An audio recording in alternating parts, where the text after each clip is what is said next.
Welcome to Bridging Cultures, a first generation experience. I am delighted to have our guest, Pamela Barrios, on today. Of course, I've heard this story many times, but I learned something new from it every time. So I'm excited for you guys to hear her story as well. Pam, welcome. Thank you. I'm super excited. We are excited to hear your story. I just found out you were born in Ruidoso, New Mexico. The whole Yep. time I thought you were born in El Paso.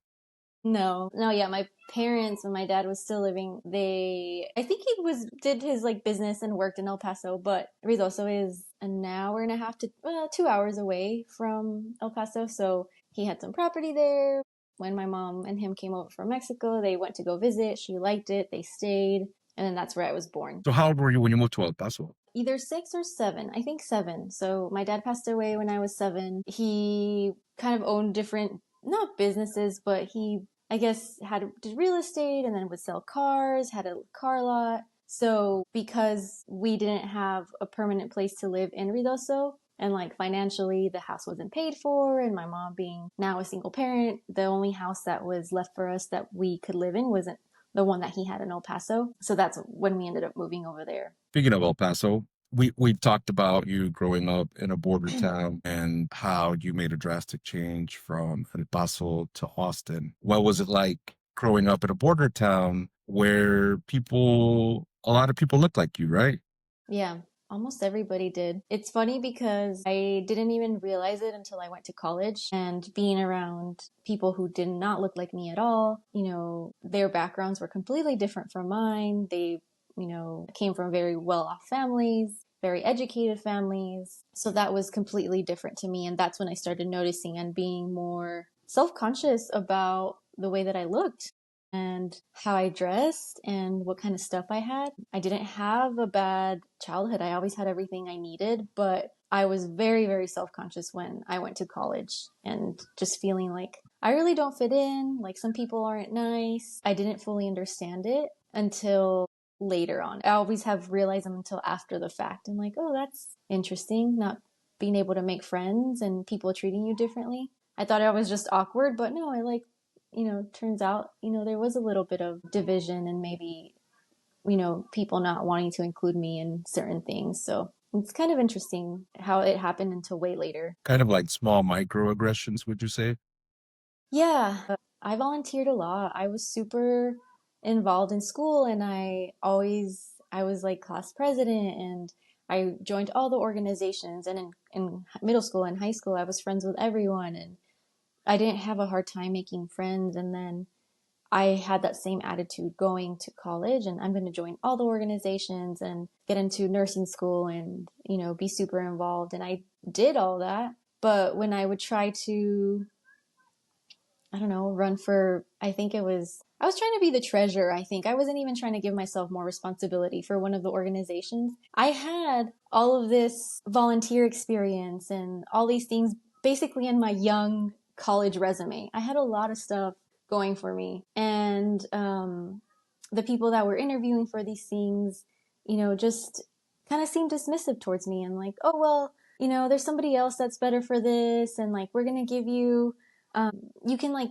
be like the helper for the treasure or whatever. Really, it seems silly now.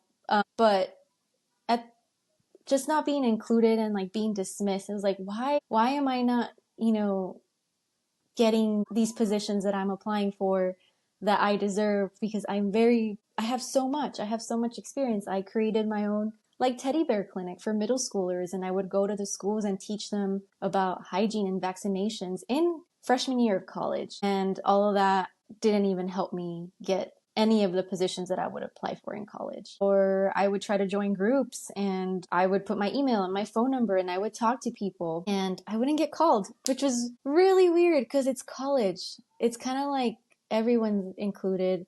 It was free. You didn't have to pay dues. And I'm like, why am I not being included in these things? I had to really kind of push myself in there. So I'll never know really what it was, but that's kind of what my gut feeling tells me. And that's when I started to become a little bit more aware of it and resentful, which is really interesting because I had a lot to offer, but I just wasn't included and I became really aware of it. And so that was a real big shock, just being homesick, culture shock, not having friends, not being included in all the things that I wanted to do. I just felt super, super isolated. And again, I don't know if it was, like you said, microaggressions, or if I was being excluded because of the way I looked or where I come from. But, now that's what it feels like. And thinking about it more, it's like maybe it was, but And definitely different. you mentioned all that stuff, and you could have easily been like, all right, maybe college isn't for me. Hmm. Maybe I'm not supposed to be here. What made you kind of like change your mind, your mindset, and be like, you know, I can do this, but maybe this just isn't the place for me to do it? Yeah. And Or maybe like your decision to come back home. I actually got in a car accident when I was in, I think it was freshman year, going back home for spring break, and I was actually going to my nursing school interview in El Paso, and I just kind of took it as a sign. I was scared to drive. I didn't want to go to Lubbock anymore. I still hadn't gotten an interview for the nursing school in Lubbock yet. And so I was like, oh, I'm not getting in. I'm not getting an interview. So I went to El Paso. I accepted the position in nursing school and in El Paso, because Texas Tech has a health science center there. And so I kind of was like, well, I'm not going to hear back from them in Lubbock or anything. So I was just like, I'm just going to go back home to El Paso. And I already wanted to anyway. I didn't like it. I still wasn't making friends. And so I thought, well, I'll just go back home, and it'll be better. I'll be able to stay home, not have to worry about paying for, housing. The program that I was doing was an accelerated program for nursing school. I ended up having to apply for financial aid. Again, I did it every year, and the Pell Grant helped me. But obviously, all of my federal loans, like I still have all that. I feel like I never make a dent in them, but it's okay. Like I got my education, and really, it was like tough. But that's the one thing, is that I was like, school loans or not, it doesn't matter. I'm going to finish school. I'm going to get my education. And I don't think it ever crossed my mind, to say like, college isn't for me. And the main reason for that was because my main motivator was to make money and to be financially independent, and not necessarily for myself, but because I wanted to help my mom. And like, I felt like I had a responsibility to help her, to pay for my own stuff, and just I always had that motivator. It was never like, oh, I'm going to go to nursing school because it's my dream. No, not really. It was more like, I want to live my life. I want to be done. I want to make money. I want to be independent in whatever way I can help my mom financially. I need to do that already. It felt more like there is no option. I have to do this. So, Okay. just not finishing kind of never crossed my mind. There's so much at stake. Some people might be like, there's no way I can go back home because in it will look like I failed. Yeah. And this is what I always say, the path is not linear, right? The fact that you came back home, I think was a good thing because you knew your limits, you knew your weaknesses, and you were like, all right, I'm gonna go back home, but I'm still gonna finish this Yeah. because what else am I gonna do? There is no other option. Yeah. And it just goes to show how being first gen, growing up with a single mom, right? After your dad passed away, you probably didn't have the trust fund. You didn't have the college savings fund. I'm sure you had to navigate all your financial forms and tell your mom, hey, sign here or Mm-hmm. give me this document. Mm-hmm.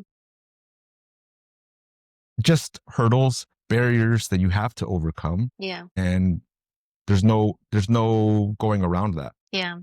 There isn't. There is no going around it. And I think, like you said, like I figured it out on my own. I figured out the forms. We've talked about this before. You've even said, you did it all on your own, and you just tell your parents to sign here and do this or do that. And to this day, I don't really think that my mom knows how much my sister and I went through to even get accepted into college. We were so motivated. We used all our resources. We had a really cool college advisor in high school, and I think she was also like first gen, and she was, she went to UT, and Miss Chacon, I will always remember her. She helped us do our applications, and she helped us do financial aid, and she helped us do all these things, and we would go to her, and just her, and having that role model of like someone like you're from El Paso. You went to UT and you're gonna go into, I think at the time she wanted to go to law school. She ended up becoming a teacher. And which I think is great for that role for kids and just being so cool, young and like someone to look up to and like you can do this and we're gonna apply to 30 schools and you gotta have a plan A, plan B, and plan C and you're gonna get into the school and that you want to. And so all of that, all of the paperwork, everything that I did for months before in preparation for college is something that I always thought it was like something I have to do. I had that motivation, for my mom, like in general, like you got to finish school, mija, and all this and that, right? But it was more, I was really paying attention in school to like what teachers would tell me. You have to finish, you have to go to college. And so that I really took it to heart and I was like, I have to do this and I want to help my mom. And we had everything we needed growing up. We weren't living in poverty and I'm really grateful for that. But we did struggle. And so I always wanted to not struggle when it came to money and finances. Who was the college advisor you said that helped you a lot? Miss Chacon, I can't remember her first name, but Miss Chacon. As you mentioned her name, it dawned on me that a lot of these interviews that I do, there's always that one person Uh-huh.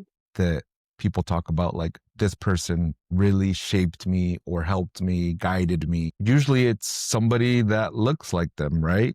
So you mentioned she's from El Paso, she went to UT. Like I can go to UT, Uh-huh. right? She did it, I can do it. Uh-huh. And this is where, again, representation matters. It does. Seeing people in these spaces is like, wow, Uh-huh. if they can do it, like who says I can't? Yeah. It really does matter. And it's really important. And if there's any like educator out there listening or guidance counselor, anyone really, like your example really does matter. Even though it might seem insignificant or you don't think about it, but I think it does. Yeah. So I think that's wonderful, and I hope Miss Chacon is excelling in whatever she's doing. I'll forever be grateful. I do remember thinking like I want to be like her. She is someone who maybe doesn't come from the same background, but except like the same story, I guess, or has the same story, but it was like the her going to UT and like and being so successful at a young age and having so much to offer. It was very motivating for me and I really love that about her and I think she was one of the people who, I do feel grateful for and it was who helped me be motivated and excited about college and not be so scared to go through the process. And we have to take a second and be thankful for people like Miss Chacon, for the college advisors, because as you were mentioning, and this goes for a lot of us, I don't think our parents understand the complexity that comes with navigating applying for college, applying for financial aid. A lot of it is convoluted and it's easier to just not do it. But people like college advisors that actually want to help you, Yeah. it goes a long way. Yeah.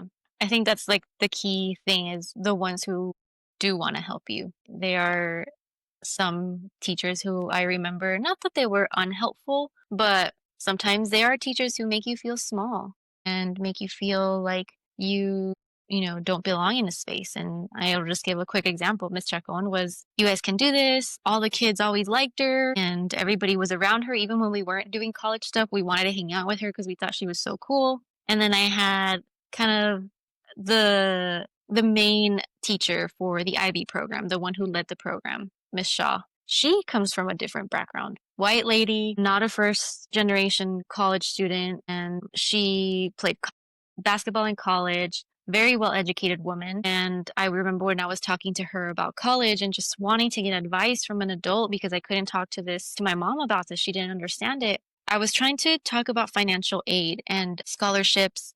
And I said something at the time. My mom was probably making like 25,000 to $30,000 a year. And she was supporting herself, me, and my sister. And I said this to my teacher, Miss Shaw, and I said, hey, this is kind of what my mom makes, but the application says that this is a cutoff for a parent. She totally dismissed what I was trying to say. And then she just paused and then looks at me and she goes, oh my gosh, how are you guys even surviving with your mom making that much money? And I felt like humiliated, ashamed, embarrassed, and like for something that I wish she, on the other hand, I remember talking about it with Miss Chacon, like, this is how much money my mom makes. And she goes, oh, like, that's okay. Like, that's kind of a good thing because you can like apply for different scholarships. She didn't even, could, I would say that maybe she was pretty shocked that, and that's kind of like a lot of the average, it's like considered the amount of money somebody makes and to support a family, that was kind of low. But we made it work and we made it happen. But that wasn't the thing that we should have been focusing on. When a student comes to you and tells you, this is my situation, you don't emphasize that and you don't give that more attention and make someone else feel like they're less than. It's more like, that's okay. This is how we can try to make it work. So it's interesting just having the two different reactions of one from Miss Chacon and then the one from Miss Shaw. I still remember it really affected me. Yeah, it felt really crappy. I can't imagine that would be a safe space. It would feel like a safe space for you Hmm. after the reaction that she had, Yeah. which again, it just goes to show how Ms. Chacon's perspective kind of like her perspective was there was like maybe some commonality there. Hmm. Like, Yeah. oh, okay, like yeah, it wasn't surprising to her to Yeah. to see that. Yeah. You talk about how much money your mom made a year and stuff. That just goes to show how like our parents came here most of the time with little to nothing, Hmm. and they've managed to make things work. That just goes to show the willpower, the sacrifice that our parents made and are willing to make for us is just very inspiring, I think. Yeah. It is. It is. It's a lot of sacrifice knowing even someone like my mom, she making that much money and, having to work full time and still not, still being able to help us through school. And like I said, we always had everything we needed, but there were things that, just like that responsibility of I have to work as soon as I'm of age to work. And I did, and it was not like, oh, now you can pay for your like things that you want to do and like buy your own stuff. It was more like, no, you got to save this money. Like I knew about finances since I was 7 or 8 years old. Not sure that I fully understood it, but I knew about money. I knew that we didn't have it, and it's just things that 8-year-olds and 7-year-olds don't worry about. Like even middle schoolers, high schoolers, like you don't worry about money. Talking about it to someone like my husband Jalen, like he didn't like his family wasn't super, super wealthy, and his mom's was a very young, like teen mom. But the talking about different things with others and how they grew up, it's like they didn't really worry about money. Can't buy a new pair of shoes because for basketball because my mom can't afford it. Like I have to make these last for a long time. I can't, mess this jacket up because it's the only one I have and I have to make it last. And my mom spent a lot of money on it. Things like that, that a lot of people don't grow up thinking about. And I'm just grateful I didn't grow up in poverty, and I feel very privileged because it also affected me how much I would think about money and how worried I was about not having it. From an early age, you say you knew about money. I remember you mentioning to me about the finances from home. Like you were kind of like responsible in a sense of Hmm. knowing where the money was. If something happened to your mom, like Hmm. you opened a bank account once you could. Can you tell us more about that? Yeah. So I knew at a pretty like after my dad passed away, I knew that we only had a certain amount of money per month that we could spend. When I was old enough to open a bank account, I can't remember. That must have been before 18 because I already had a job at 16 and, direct deposit and all of that. So it must have been 16. As early as you can get a debit card. I can't remember, but I basically became the primary holder of my mom's account because she was undocumented. She couldn't renew her license. And I think before 2000 or something like that, you didn't need basically an ID or, to open up a bank account. It There was wasn't that much red tape. before 9. Yes. Yeah. And so you could do a lot of things. And so my mom's ID expired somewhere around the time where I was in high school, I think. And she couldn't renew it because she didn't have a social security card. She was undocumented. She had no paperwork. And you needed this now to go renew your license or to have a license. So at that point, that's when I started to become more aware. Like, I need to have my name on this account, even though I shouldn't, because it's my mom's account. It's the money that she has to pay for things around the house and everything. But I'm the one making the deposits. I'm the one knowing how much is in each account. I would be the one to go to the bank and um, deposit the checks from my mom's daycare. So stuff like that, that I had to do. I also knew, and my sister too, we both knew my mom had a life insurance policy. We knew where it was. We knew like who to call, what would happen, how much money we would be getting if she were to pass away. We knew what to do in all of this situation, in like the situation in the case that my mom either got deported or something happened to her and she couldn't be around us anymore. So I knew how much money we had already in high school, and that pretty much made me become a little bit not obsessed, but yes, just like super, super conscious of how much money we had and how much I couldn't spend. And again, going back to school and like finishing my degree and becoming a nurse, it was like, I have to do this. I have to be done.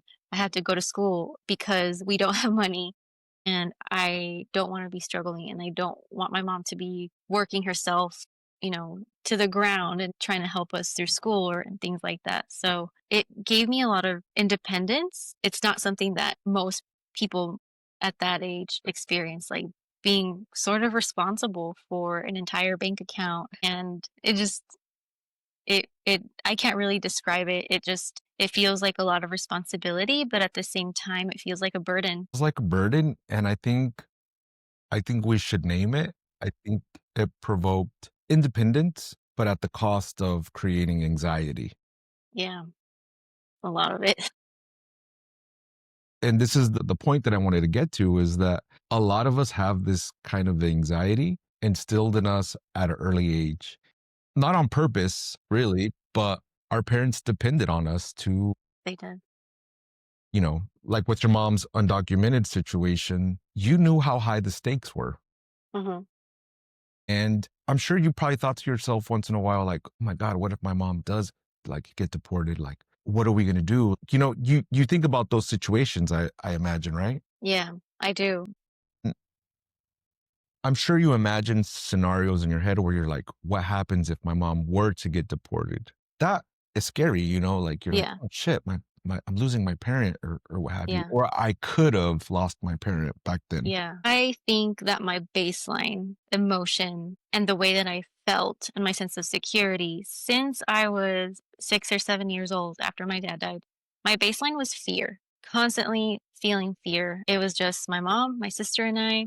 I always felt like, even though I had some family, one aunt in El Paso, I always felt alone and scared, always thinking about being afraid of the police, being afraid of Border Patrol. And again, around 2001 is when my dad died. And then when we moved to El Paso is when, I don't know if you remember this, but there would be like traffic stops and the police would be at random main streets and they would be checking documents. I still don't know what it was, but like to It check to see was, if your registration was up to date and stuff like that. It was yeah, really weird. it was because 9/11 had happened and there was a lot of people that at that point couldn't get their driver's licenses anymore, and like situations like your mom. And they would, I don't know, I don't think it was to the point where they would like deport them and send them to ICE. I might be mistaken, but they were just cracking down on people Hmm. that didn't have driver's licenses because of what had happened during 9. Yeah. So I remember, yeah, those situations happened many times. I remember there would be a long line, a stop, and then my mom would freak out and she'd be like, they're checking paperwork and they're checking the papers. And she would find a way out and turn around and leave. And I remember that happening a couple of times. And I'm like, oh my gosh, we're going to get taken. My mom's going to be taken from me. So I was constantly scared of my mom being taken from me. She would go to the gym and we'd stay home alone and I would have meltdowns. I would not leave the window, and we were old enough to stay home alone now. And I wouldn't leave the door or the window, and I was so scared. So just constantly being afraid that something would happen and that my safety was not in jeopardy. it was like the baseline, and that is something that stayed with me up until maybe college, even going to college. I got accepted into UT. I didn't go to UT because I was afraid of leaving my mom and what's she gonna do by herself. And so I was very attached. Kind of like a codependency. I didn't want to be taken away from her and my sister. And that has gone away now, obviously. I've been able to work through that, and I have therapy to thank for that. Were you able to legalize your mom at 18 or 21? The process started at 18. 18. I think it started at 18. And then she became a resident. She went to a lawyer to help her out, an immigration lawyer, make sure that all her ducks were in a row.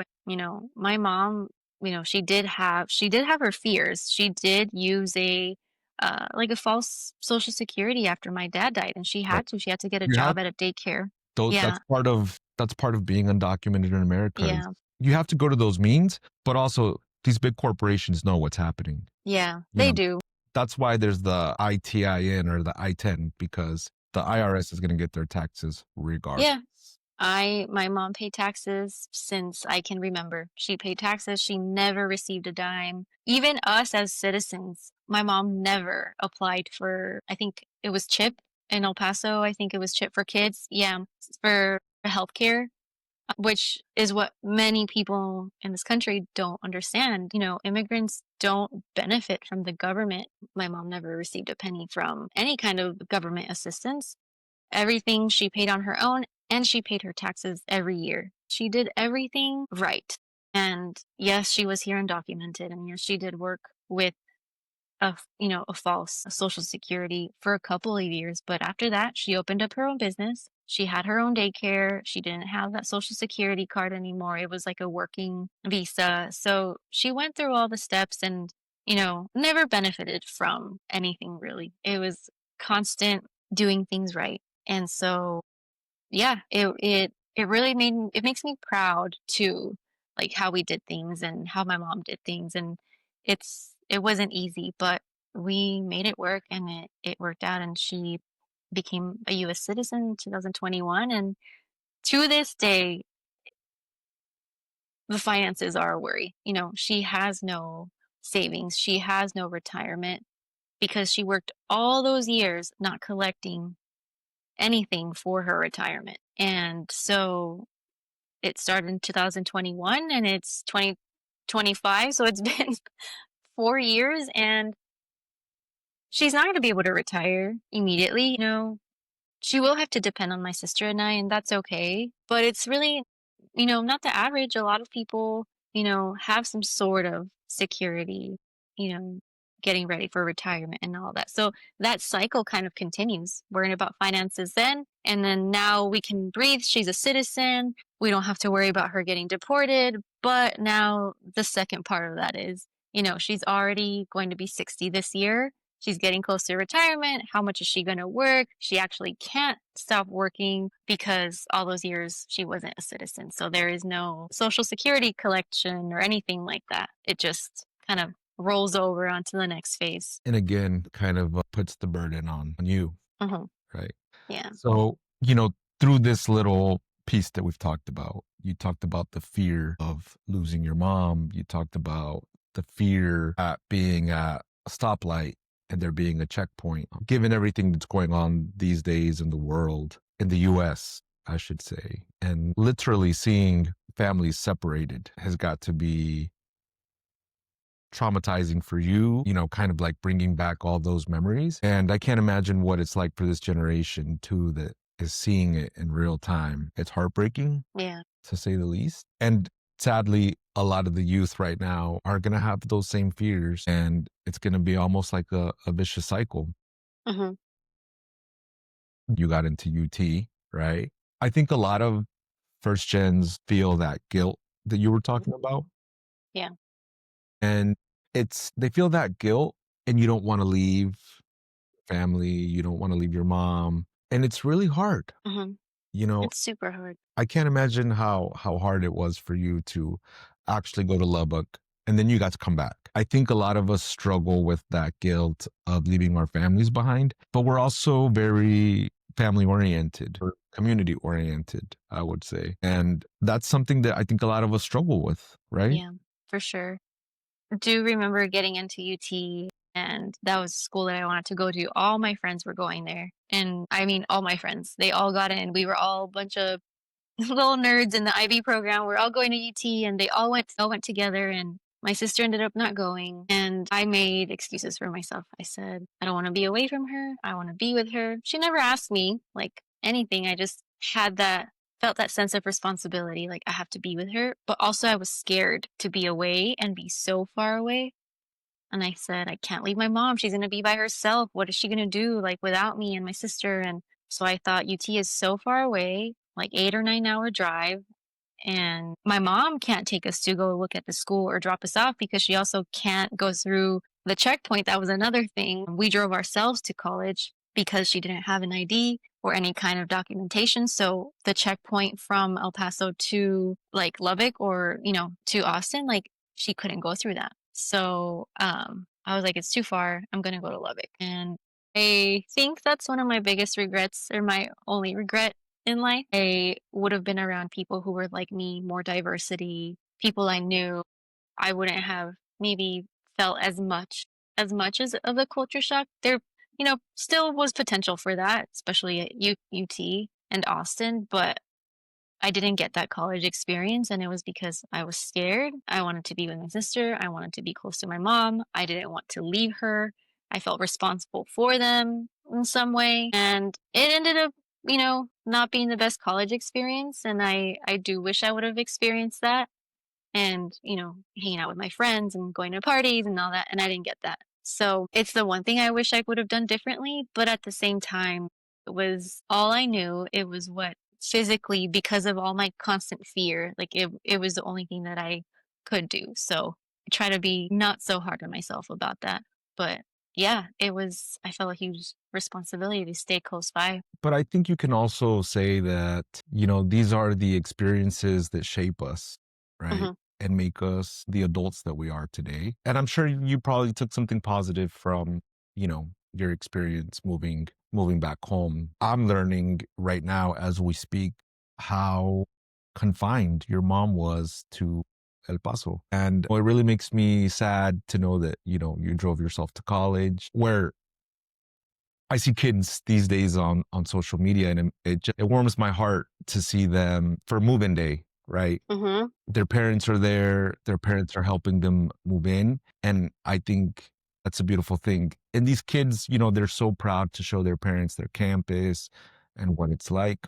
It's just I I love to see it, and Yeah. it breaks my heart that you're Yeah. to drive yourself to school. First of all, being away from your mom so many hours, new environment on your own, that takes guts. Yeah, I do feel that it did shape me, like you said, and it makes you reflect a lot on resiliency and how much of it we have. We are almost like born with that resiliency, and like It's genetic, you're, yeah, and 100%. you're gonna get through it, and you're gonna keep it all in, and you're not gonna cry or complain or anything. And then again, you'll pay for it later in therapy, but it's kind of what you're born with. It's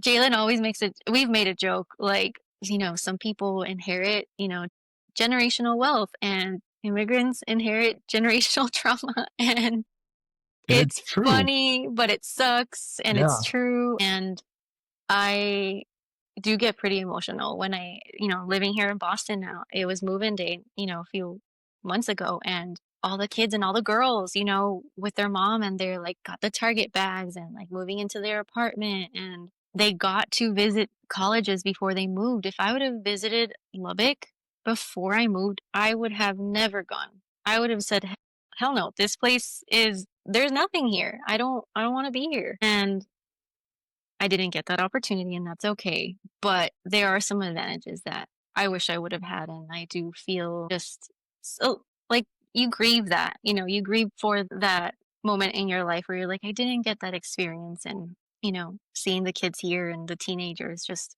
being so excited, and I it makes me happy for them. Like people, kids and teenagers and college students should have that. And it's okay that I didn't, but it makes you reflect a lot. I'm still grateful for everything I've had and my experiences, but it does shape you time. 100%. And that we were joking about inheriting generational wealth, Hmm.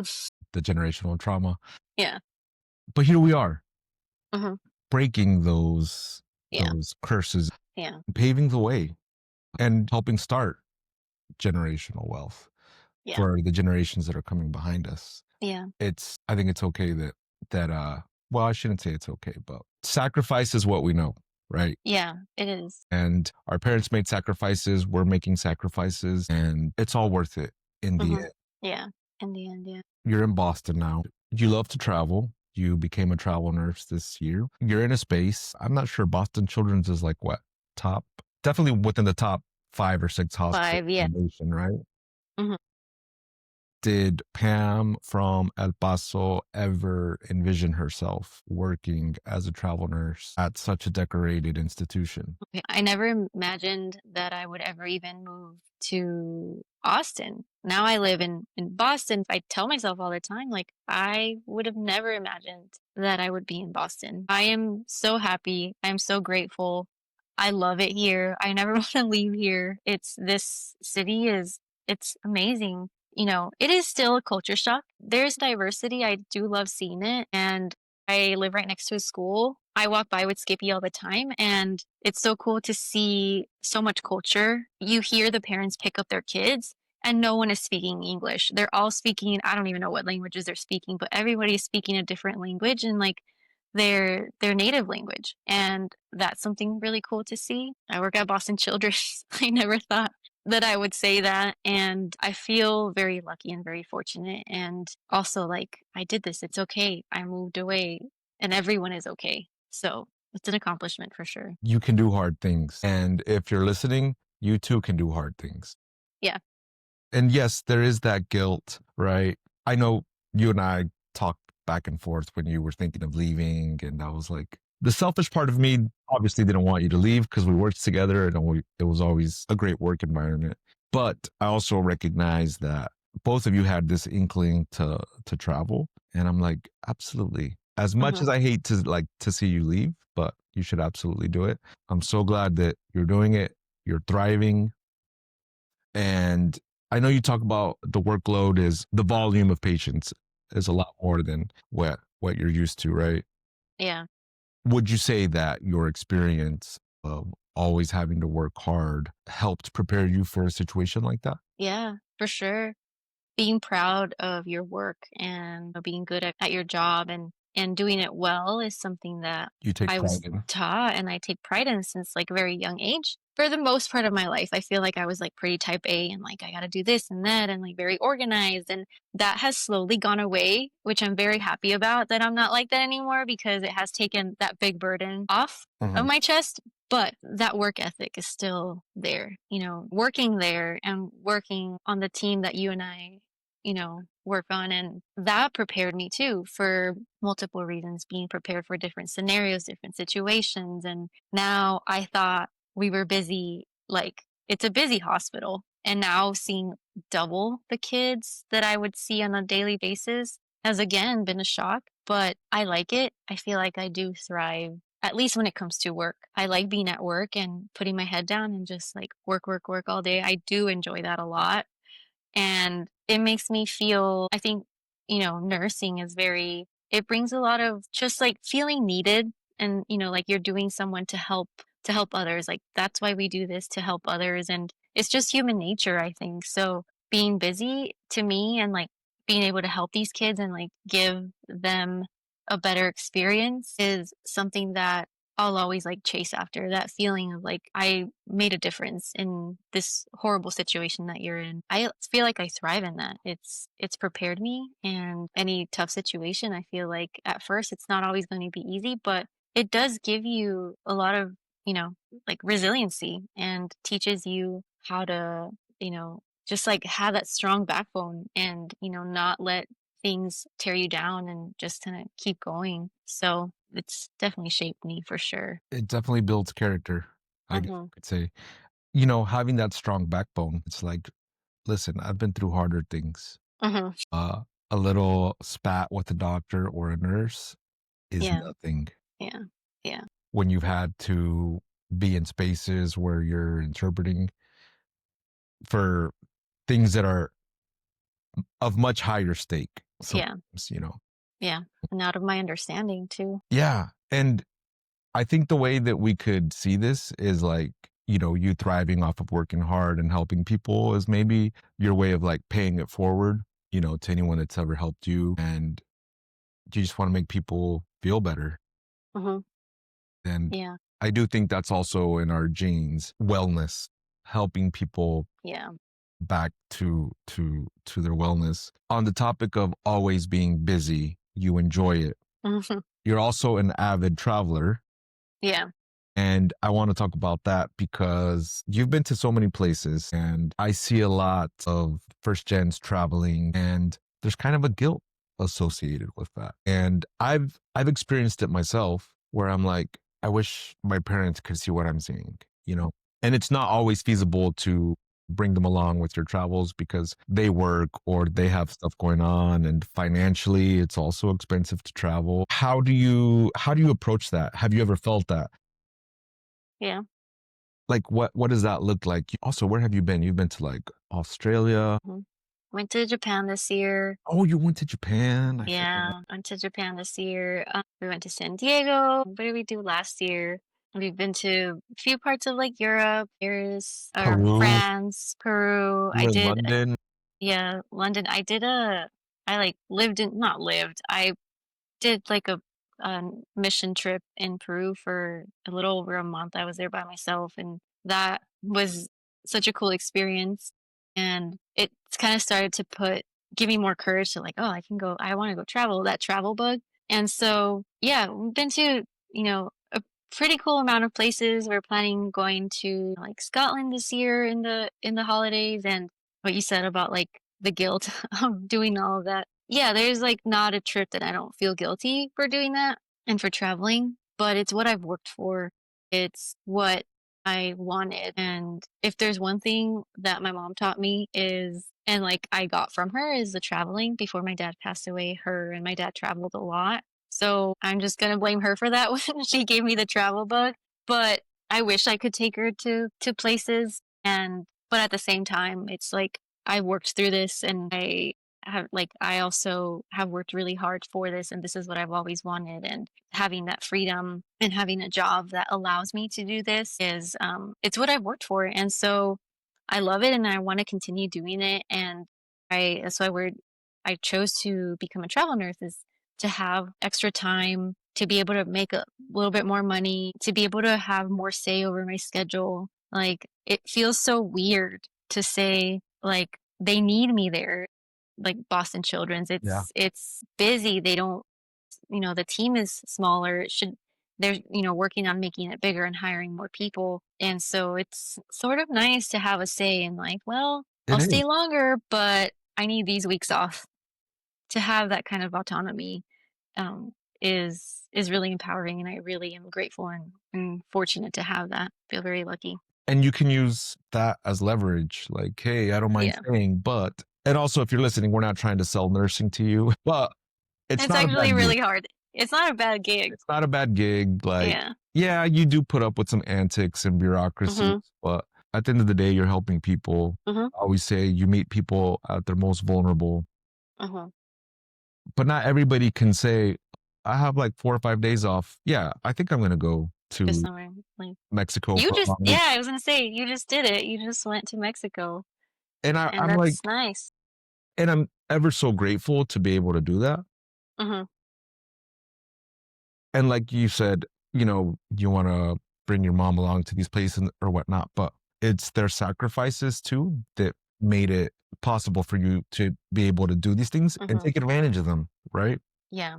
Yeah. Take Definitely. advantage of them because had situations been different, I'm sure, and it sounds like your mom did take advantage of it when your dad was alive. That's what they would have wanted. So Yeah. you're absolutely right in that. Like, yeah. I agree. Something that someone said, it's actually my sister-in-law who said it. We talk about like, are we going to go back to El Paso? Because they also live in Austin. They moved after Jalen and I did, and they love it.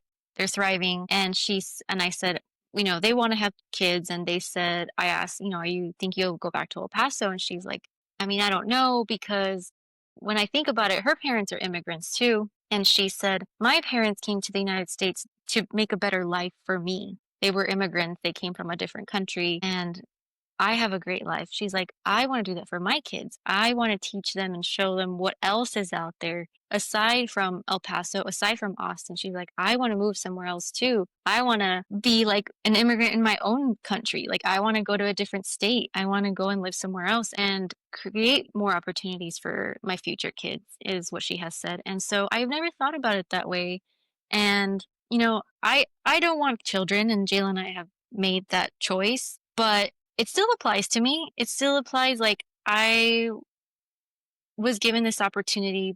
My mom made sacrifices for me, and I want to take advantage of it because I don't want it to be for nothing either. And if you stay home and you stay in your hometown, that's also amazing. That's great. Totally. But I wanted to try something different. And so it is totally fine for you to choose what you want to do. But I think the key thing in that is it what I want? Is it what I want to do? And are you doing what you've always wanted to in life? And like, it's okay. Maybe it's not possible for everyone. Not everyone is on the same journey. We've learned that. But I think trying to make the most of it is the best way to like pay it forward to your ancestors and your parents and everybody else. And again, going back to that guilt, and I've talked about this, and maybe you've talked about it too, but I often feel the guilt of and my privilege of where I am right now and other immigrants, going to a restaurant and, seeing someone who looks like, you know, me. I feel bad sometimes and I feel guilty. I don't know why. Um, Again, going back to therapy, I talked about this. I said, and I learned like, it's everybody is on a different journey. The timelines are different. They are working in an industry where they are needed the most. Yeah, like the service industry, and like immigrants are the backbone of this country. Are. I don't care what anybody says. It is 100% the truth. They are what keep your favorite local coffee shop. Sure, it was started by, a local American who loves coffee, but who's running that place?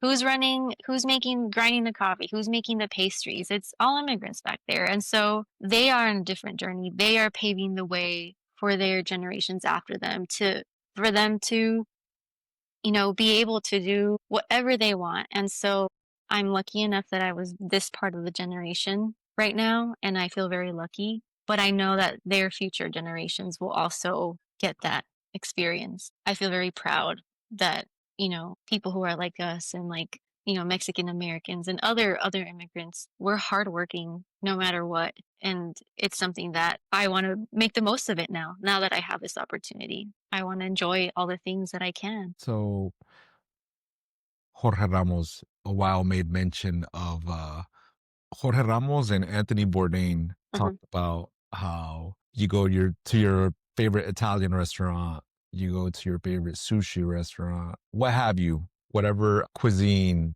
Mhm. you're into, and 90% of the time it'll be a Hispanic that's Mhm. working in the kitchen Mhm. and whipping up all those dishes. Yeah. So it's very important. Yes, the service industry would stop without the work of immigrants. I would venture to say that America would stop without the work of Yeah. immigrants Yeah. because it's so crucial. It's part of what this country was built on. Yeah. It is. And it's really nice to have that representation in many parts of where I've been. And whether it's the service industry, medicine, all different levels like tech business, you're starting to see it a little bit more and more. And it's those generations, that have like paved the way. Our ancestors, our parents, our grandparents who have been here, who have worked, like, your family, like you worked in the farm, and, and their children and grandchildren are, doctors and nurses and, continue to make a difference in the world in different ways. And so those are the opportunities that you have to grab onto and take advantage of and pay it forward and make a difference. You and I would go poke a patient or get consent for a PIC line. And it was very special when we would have those Spanish speaking patients, and you could see that they were so grateful that this procedure, whether it be a PIC line insertion or whether it be a simple IV placement, Hmm. their body mechanics changed. It was just trust. Hmm. Like, okay, I know what's happening. I can trust these people. I think you and I experienced that a lot working Yeah, together. for sure. And that's been very special to me Hmm. because these kids are getting poked and poked and poked. And if you don't speak the language, how do you stop the provider, the nurse, what have you? How do you stop them and say, hey, stop, can we take a break? Or Yeah, hey, is there someone else that yeah, can attempt? The language barrier plays such a big role. such a big role. And that's why it's so important to have that Hmm. diversity. When you mentioned you're walking Skippy and all these kids are getting picked up from school and there's all these languages that are being spoken, that's what America is. Hmm. We're all from different places and it makes us better. You And know, everyone's contributing in some way or another. Like, as long as you're not, actually committing crimes and hurting others, everyone is working so hard on whatever it may be. Like, and and we they're need that. thriving. And they're They're thriving. thriving. And we need that representation and we need to continue that. And, speaking more than one language is not something to be ashamed of.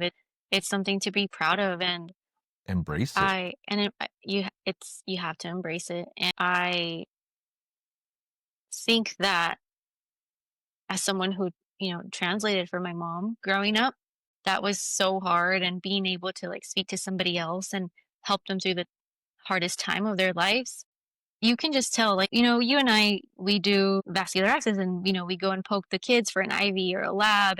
But oftentimes when we talk to these parents, it goes beyond the procedure that we're doing. They'll say, basically ask the same question that they already asked the provider using an interpreter or not. Sometimes, unfortunately, they don't use an interpreter, even though they should. So they're like, oh, like, hey, the doctor came in early and they said this, and that. Like, can you clarify that? And I'm like, you just talked to them for an hour, and it breaks my heart that you actually don't have an understanding. What's cool. So, And yeah. I feel And like so we've it's experienced that more than once. more often than I would like for it to happen. I never leave a room, and I'm sure this happens to you, not interpreting something else aside from what you just did.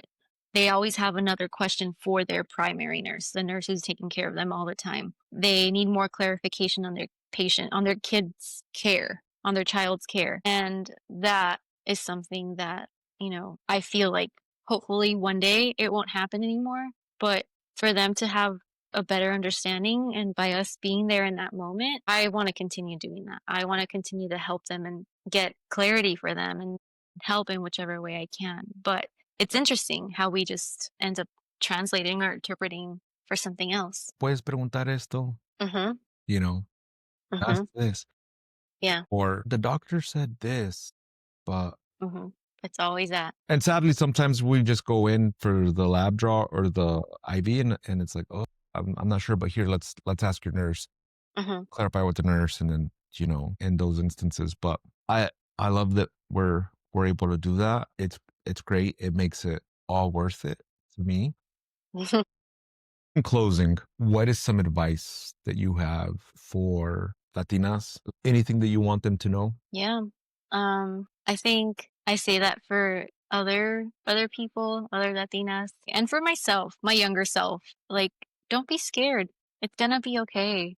And fear can sometimes be good. It's your body telling you, there's going to be change, but you will adapt. It's fear is not abnormal. It's a normal thing. What you do with that and how you work through those emotions, and it's gonna be okay. And I want to say, like, you belong here just as much as anybody else. It doesn't matter where you come from, how you got your degree. You ended up at the same spot that everybody else did. And probably with more barriers. So even more, you're more deserving of it. You had to work And for it. you had to work harder. Yeah. Don't be afraid to leave your family. It's okay to leave your family. You're not a bad daughter. You're not a bad son. You're not a bad anything for leaving your family. They're going to be okay. They might not agree with you. They might want you to live a block away from them and get married and have kids. And that is okay. That is okay if that is what you want. But it's also okay not to. To not. Yes. It's okay Nobody says to, you have to. yeah, exactly. As And to long as you're pursuing your dreams, that is what exactly. matters. Yeah. And to touch on your point, our families, our parents, our ancestors left a whole country. They left a whole country. They left family behind, their parents behind, to come here and build a better future for themselves and for us. So when parents talk about, oh, ¿cómo es posible que me vas a dejar? Like, you uprooted to a whole new country. Yeah. You left to a whole different country. So You left generations behind, and that worked out great. great. And, I'm moving to another state, not another Yeah. country. Right. Exactly. Yeah. So And I'll it's be something to back. think about. Maybe. It is. And I just think that the sky is the limit. I know that people do things out of necessity. I do sometimes feel like I did. I wanted to go to school to be a chef and a marine biologist and to choose a degree that kind of gave you more leeway. I feel like nursing is probably one of the hardest things and degrees that you can choose. I see what you're saying, though. Kind of like, To like, oh, I I want to would've go loved- discover who I am in college type, right. you know? Or kind of like, I want to be a marine biologist, but I also don't want to starve. You Exactly. also think about the financial aspect of Yeah. it too. I don't want to move literally across the country because how many schools are there for marine biology? So even with that, though, that is still possible. Like you can still do that. You can choose, you can be a chef, you can do whatever you want. So for anyone who is a first generation and you're worried about going to school, you don't know what to do and you don't want to fully pursue your dream because you want to do something that's maybe not easier, I guess more practical is what I should have said. More practical, but you want to chase your dream and I don't know, do art, be an artist or get a degree and whatever, chase that. But here's Like the you thing have with all, plenty of time. like, yes, 100% do that. This is also the thing. Nobody's going to hand you, Uh-oh. right? So part of that takeaway is you have to work for it. You have to go for it. Yeah. Okay. And being first gen, sometimes you have to work twice for it, twice as hard, Yeah. right? But like we were talking about earlier, it's genetic. We have drive in us and you can accomplish great things. So yeah, totally. It's doable. Anyone can do it, I think. And use your resources, lean on someone, ask for help. You can't do it alone always either. And maybe you can do all the work, but have someone to talk to and, just prioritize like your own. It's okay to prioritize your own well being and your emotional stability and all of that. And prioritize your like self regulating and like, working through all the things that we internalized for all those years. So self-care is not selfish. And, doing what you want is not selfish. Or paving the way for others and saying it's okay. It's okay to talk about my feelings. It's okay that I feel this way. It's okay that I want to move away from home. Pam, thank you so much for sharing your story, for enlightening us, for being so brave. You went through so many trials and tribulations, and maybe not the childhood that a lot of us, could identify with. But despite all the barriers, despite all the challenges, you're thriving, traveling, working as a travel nurse, seeing the world, despite all those fears and challenges is very admirable. And I just know that our audience is they're gonna take away a lot from the story you told us today. Yeah, I'm really excited and really grateful that, I was given this opportunity. I didn't realize that, it was something that could benefit others and help others. And I'm happy to share. And it's been great talking to you and putting, I guess, my story out there. Everyone has a story. And Story. it's nice to talk to others who you can relate to and talking to you at work and, hanging out and talking all the time about these kinds of things. It just makes you realize like, hey, there's like a way larger group out there who has gone through what we have. And I feel very lucky, and I am grateful and happy to share. I am more than grateful for your story. To anyone who's listening, I hope you had a great takeaway from everything that Pam told us. So again, thanks, Pam. And I will see you all on the next episode of Bridging Cultures, a first generation experience. I'm your host, Edgar Arellano. Hasta la próxima. And